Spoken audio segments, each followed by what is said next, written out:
जनता party ने एक लंबी लड़ाई लड़ी है। मुझे याद है कि एक समय था 9 साल पहले हमारा वोट प्रतिशत 4 था, 4 2014 में हमारी सीटें हो गई 2 और हमारा वोट प्रतिशत पहुंचा 18 और 2019 में हमारा सीटें पहुंची 18 और हमारा वोट प्रतिशत पहुंचा 40 और अभी 2021 के चुनाव में भारतीय जनता पार्टी 200 सीट पार करेगी और सरकार बनाएगी। इस बात को हमको समझना है।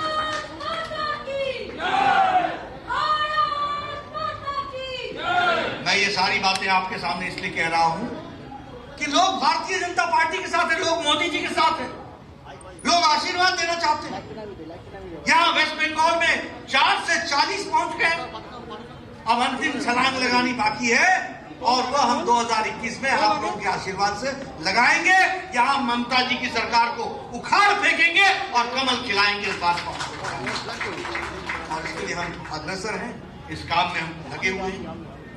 अभी कोविड का प्रकोप हुआ, बड़े बड़े शक्तिशाली देश अपने आप को मुसीबत में उन्होंने पाया, हमसे बेहतर उनकी स्वास्थ्य सुविधाएं थी, लेकिन उसके बावजूद भी उन्होंने असहाय समझा। लेकिन मोदी जी ने 130 करोड़ देश को समय पर लॉकडाउन करके बचा लिया और स्वास्थ्य की व्यवस्थाएं खड़ी की और स्वास्थ्य की व्यवस्थाएं खड़ा करके इस देश को आगे ले जाने का काम मोदी जी ने किया। जब जरूरत थी तो कहा जान है तो जहान है, और जब हम जान बचाने के लिए तैयार हो गए तो हमने कहा जान भी है और जहान भी है, दोनों की रक्षा होगी, दोनों को आगे बढ़ाएंगे। प्रधानमंत्री गरीब कल्याण पैकेज 1 करोड़ 1,75,000 करोड़ रुपए का पैकेज, 1,75,000 करोड़ का पैकेज। क्या किया?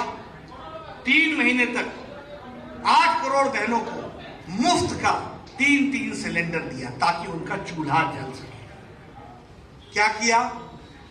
80 करोड़ की जनता को 2 वक्त की रोटी की व्यवस्था, 5 किलो चावल, 5 किलो गेहूं, 1 किलो दाल प्रति व्यक्ति के हिसाब से मार्च महीने से लेकर के दीपावली और दुर्गा पूजा तक व्यवस्था की गई। यह हमको देखना चाहिए। क्या किया?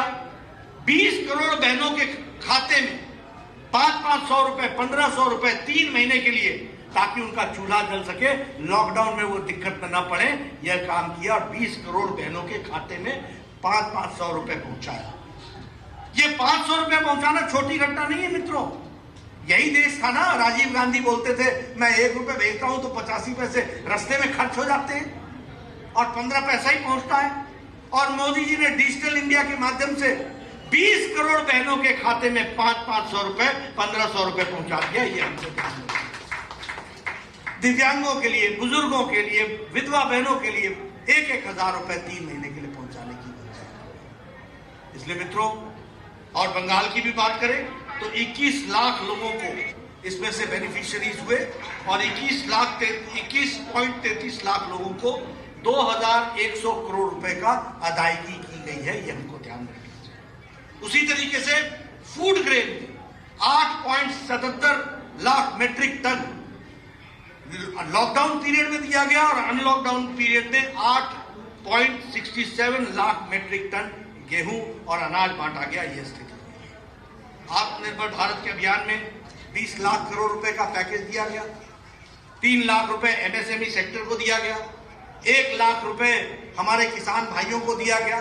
मैं आपसे निवेदन करूंगा, आप फार्मर्स प्रोड्यूसर्स ऑर्गेनाइजेशन बनाइए, अपने किसानों की योजना बनाइए। आपको क्या चाहिए? मंडी तक सड़क चाहिए गांव से? आपको क्या चाहिए? आपको कोल्ड स्टोरेज चाहिए? आपको क्या चाहिए? अनाज के लिए स्टोरेज चाहिए? आपको क्या चाहिए? अनाज के लिए वैल्यू एडिशन के लिए कोई फैक्ट्री चाहिए? कार्यक्रम का प्लानिंग आप करेंगे, पैसा मोदी जी देंगे 1 लाख करोड़ रुपए, ताकि उसका विकास हो सके।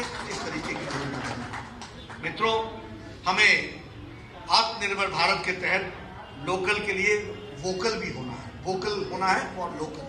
और उसमें मैं कई बार देखता हूं तो आपके यहाँ जूट है, आपके यहाँ ब्रास है, आपके यहाँ बेल मेटल है, आपके यहाँ नेचुरल फाइबर है, बबुई ग्रास है, आपके यहाँ ढोकरा जूट है। ये इन चीजों की ब्रांडिंग करने की जरूरत है और इनकी वर्ल्ड ब्रांडिंग करने की जरूरत है। और मुझे पूरा विश्वास है कि आप सब लोग इस काम को आगे बढ़ाएंगे। मुझे खुशी है कि भारतीय जनता पार्टी के हमारे अपने कार्यकर्ता बहुत मेहनत आपने लॉकडाउन पीरियड में किया और आपने गरीबों की चिंता की है। मुझे जानकारी मिली है कि 1 करोड़ 6 लाख फूड पैकेट्स वेस्ट बंगाल के कार्यकर्ताओं ने बांटे हैं लॉकडाउन की अवस्था में। ये छोटी घटना नहीं है मित्रों, 1 करोड़ 6 लाख फूड पैकेट्स। उसी तरीके से राशन पैकेट्स यानी राशन किट आपने लगभग 30,000 राशन किट्स बांटे हैं गरीबों के लिए, गरीब बस्ती में। उसी तरीके से आपने फेस कवर लगभग 31.5 ये आपने फेस कवर्स बांटे हैं और आपने 1 करोड़ लोगों को पीएम केयर फंड से जोड़ने का काम किया है। मैं वेस्ट बंगाल की यूनिट को बधाई देना चाहता हूं कि उन्होंने इतना अच्छा, इतना सुंदर काम किया। लेकिन लॉकडाउन में जब हमारे कार्यकर्ताओं ने इतना सुंदर काम किया तो ममता जी ने भी हमारी पार्टी को डिस्टर्ब करने में कोई कसर नहीं छोड़ी। दिलीप दा उनको अरेस्ट कर लिया, उनको घूमने नहीं दिया। हमारे सुभाष सरकार उनको घूमने नहीं दिया। ये सब एमपीज थे, इनके घर के आगे पर्चे लगा दिए। अर्जुन सिंह, जॉन बराला, देवश्री चौधरी, सुकांत मजूमदार, जयंता रॉय, निशित प्रमाणिक, इन सबके घर पर पोस्टर लगाकर इनको हाउस अरेस्ट किया कि नहीं किया? दिलीप दा किया कि नहीं किया? उसके बावजूद इन लोगों ने घर में जब इनको हाउस अरेस्ट कर दिया, उसके बावजूद इन्होंने कार्यकर्ताओं को प्रेरणा दी और 1 करोड़ 6 लाख फूड पैकेट बांटने का काम किया। मैं आपको बहुत बहुत बधाई देता हूं जो आप लोगों ने इतना अच्छा काम किया। संपर्क अभियान में लगभग आपने 1 करोड़ लोगों को जोड़ा, 1 करोड़ 56 लाख लोगों को जोड़ा है वर्चुअल रैली से। 590 आपने वर्चुअल मीटिंग की है, लगभग 17,000 स्टेक होल्डर्स को आपने जोड़ा। तो बहुत अच्छा काम आप लोगों ने किया है, इसके लिए आपको मैं बधाई देता हूं। मित्रों, जब मैं वेस्ट बंगाल में आया हूं तो मुझे दुख भी होता है और शर्मसार भी होता हूं। जो बंगाल संस्कृति के लिए जाना जाता था, जो बंगाल विराट हृदय के लिए जाना जाता था, जो बंगाल सोनार बंगाल के लिए जाना जाता था, आज वहां वायलेंस, करप्शन, भ्रष्टाचार, भाई भतीजावाद, अपना पराया और इसके साथ साथ विकास के विरुद्ध काम करने की योजना बनने का काम ये टीएमसी की सरकार ने पकड़ा है। अगर मैं वायलेंस की बात करूं, आज सवेरे हमारा एक कार्यकर्ता मारा गया, कल हमारा एक कार्यकर्ता मारा गया, 130 कार्यकर्ताओं ने जाने दे दी, 130 कार्यकर्ताओं। मैंने 100 लोगों का तर्पण तो खुद किया है। आप समझो ये बिहार, ये बंगाल है क्या? बंगाल इस बात के लिए जाना जाता था क्या? क्या हो गया? मैं तो कई बार ये कहना चाहता हूं कि ये इंसानियत के भी विरोध में है और ये जिसको कहते हैं राजनीतिक इंटॉलरेंस की पराकाष्ठा है, जिसको हमको समझना चाहिए। जिस प्रदेश में विचार की लड़ाई खत्म हो जाए और वायलेंस शुरू हो जाए, समझिए कि उस प्रदेश में राजनीतिक एक्टिविटी समाप्त हो जाएगी। लेकिन मैं बधाई देता हूं अपने कार्यकर्ताओं को, हिम्मत के साथ जुटे हुए हैं, हिम्मत के साथ। और मैं आपको विश्वास दिलाता हूं कि हमारा कार्यकर्ता 2021 में ममता की सरकार को उखाड़ फेंकेगा, इस बात को हम आपको बताएंगे। इसीलिए हम आपसे कहना चाहते हैं, अभी देवेंद्र नाथ रॉय हमारे एमएलए थे, उनकी हत्या हुई और सुसाइड में परिवर्तित कर दिया गया।